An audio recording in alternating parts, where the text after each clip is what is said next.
नमस्ते, सुप्रभात। आज 26 अगस्त भाग्योदय फाउंडेशन की युग ऋषि विचार श्रृंखला की 669वीं 969 कड़ी में आपका स्वागत है।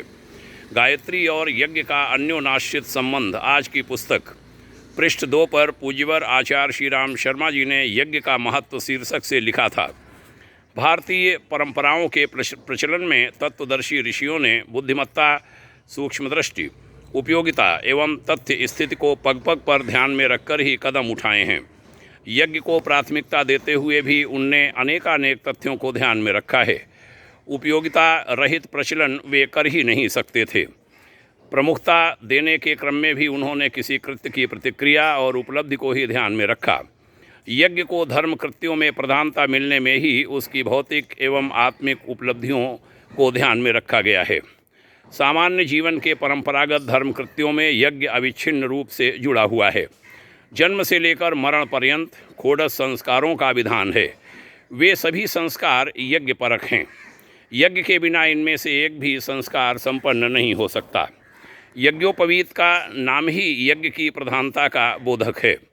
गायत्री की भावना और यज्ञ की क्रिया का समन्वित रूप ही यज्ञोपवीत संस्कार है, यानी जनेऊ संस्कार, उपनयन संस्कार भी जिसे कहते हैं।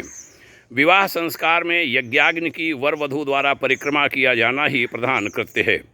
भांवरे फिरना ही विवाह की दृश्य घोषणा है। अंतिम संस्कार व्यक्ति का जो होता है उसका नाम अंत्येष्टि संस्कार कहा गया। अंत्येष्टि संस्कार एक संपूर्ण यज्ञ, चिता को विशुद्ध रूप से बड़ी आकृति का यज्ञ कुंड ही समझा जा सकता है।